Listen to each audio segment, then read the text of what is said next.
Tema Quente, a opinião de quem entende do assunto. Justiça do Trabalho brasileira reconhece a competência para analisar contrato de trabalho de lutador firmado com evento estrangeiro. O reconhecimento foi do Tribunal Regional do Trabalho, TRT2 de São Paulo. O atleta brasileiro Manuel Manumito Souza buscou o vínculo de emprego com uma promotora de luta dos Estados Unidos. O repórter Arthur Filho conversou com o advogado especialista em direito do trabalho desportivo, Elton Costa, que explicou o caso. Vamos entender. A competência da Justiça do Trabalho para julgar contrato de trabalho de atleta da luta firmado com um evento estrangeiro é o artigo escrito pelo advogado especialista em direito do trabalho desportivo, Dr. Elton Costa. Ele escreveu esse artigo no site Leia em Campo. Dr. Elton Costa, muito obrigado por nos atender. Seja bem-vindo à Rádio Justiça. Olá a todos e muito obrigado mais uma vez, Arthur, e todos da rádio pelo convite. A Justiça do Trabalho brasileira, ela pode analisar o contrato firmado em evento estrangeiro, é isso, doutor Elton? Isso,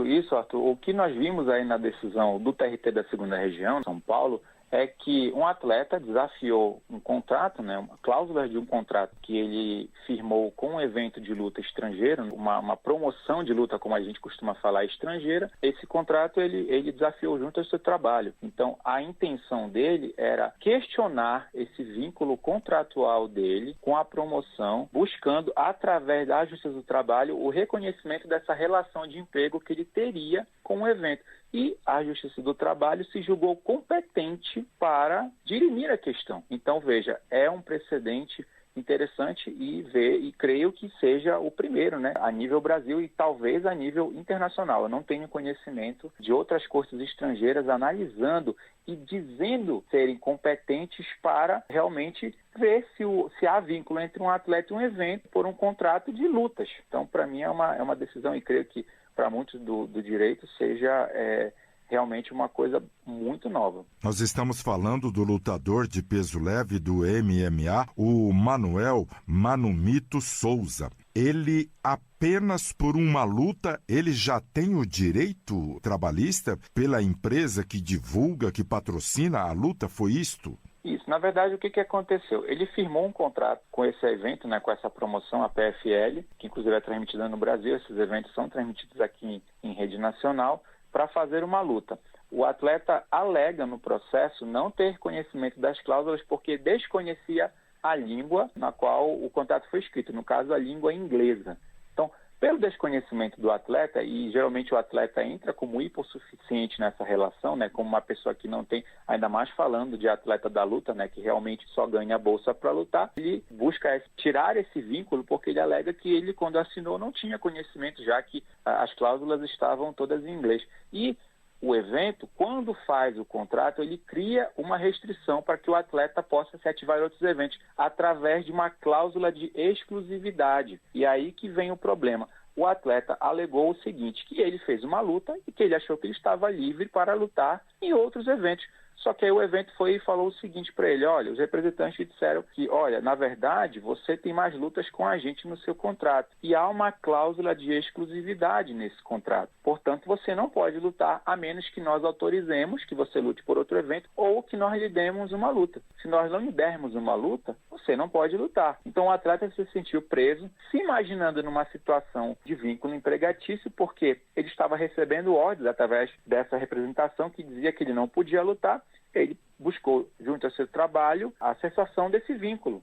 E isso, para mim, é uma questão que é legítima, Veja, se você não pode ganhar dinheiro para trabalhar, e ele é um atleta profissional, ou seja, ele vive da luta, ele precisa realmente encerrar esse vínculo para poder seguir para outro evento. Porque, se tratando de evento internacional, eles vão respeitar a cláusula de exclusividade e vão dizer, olha, aqui você não pode lutar, porque nós sabemos que você tem um vínculo com uma outra promoção. E isso já aconteceu no passado, em eventos internacionais, quando atletas tinham uma cláusula também uma cláusula de exclusividade com determinado evento e buscaram participar de um outro evento. O outro evento, o novo evento, disse, nós sabemos que você tem isso nessa cláusula, infelizmente nós não vamos poder recebê-lo aqui, porque senão nós seremos acionados judicialmente por desrespeitar o seu contrato com outro evento. Então o atleta ficou preso naquela situação, imaginando-se num vínculo empregatício, ele teve que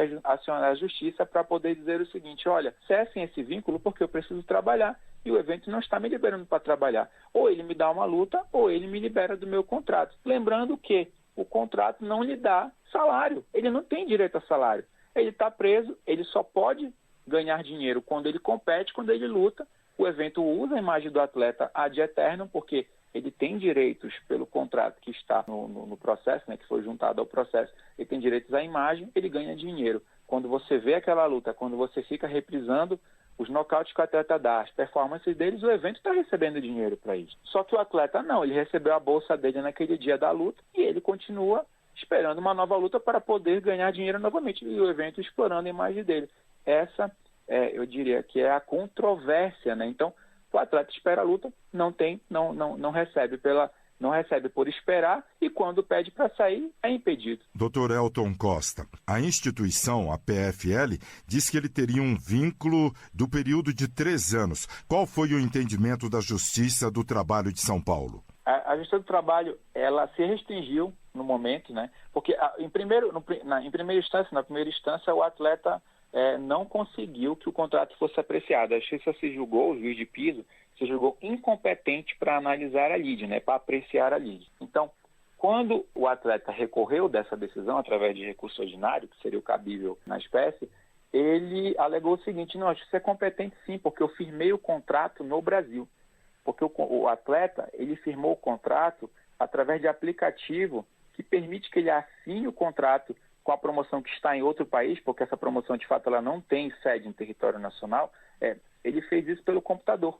E isso foi o que o trabalho, no caso do recurso, considerou válido para que a gente pudesse entender que esse atleta firmou o contrato no Brasil. Então, foi equiparada a situação dele com a situação, por exemplo, das pessoas que trabalham em cruzeiros e firmam contratos internacionais no mesmo sentido, né? Então, como há um precedente judicial na justiça brasileira em relação a esses casos, ele foi usado por analogia para que o atleta também fosse considerado como assinando um contrato em território nacional. Por isso, o seu trabalho se julgou competente por conta do foro do contrato, pelo menos onde ele teria assinado, né? Não a promoção externa. É uma coisa que se tornou comum por conta do Covid, né? Muitas pessoas fazem esses contratos virtuais e aí acaba que com a pandemia, né, se tornou muito mais simples a gente não ter que se aproximar tanto e poder fazer essas tratativas via rede de dados, né, rede mundial de dados, via internet. Então, dessa forma, foi possível que ele tivesse a assinatura desse contrato. E isso foi o que a Justiça do Trabalho entendeu para considerar que ela é competente para apreciar a questão dele, né? Mas é bom fazer esse reforço. Ela apenas apreciou a competência, ela não disse ainda que o atleta teria vínculo empregatício. O que nós fomos surpreendidos ao longo do caso é que o atleta acabou desistindo da ação, mesmo estando prestes a ter esse vínculo apreciado.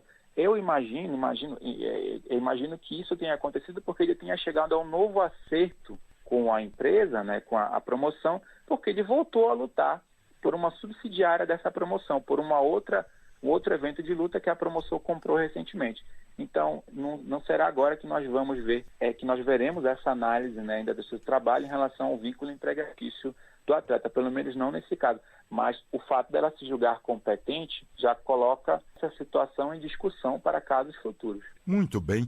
Nós conversamos com o advogado trabalhista desportivo, Dr. Elton Costa. Ele que escreveu um artigo no site Leia em Campo, que é competência da Justiça do Trabalho julgar contrato de atleta de luta firmado em evento estrangeiro. Foi uma ação movida no Tribunal Regional, o TRT2 de São Paulo, por Manuel Manumito Souza, ele que é peso leve do MMA.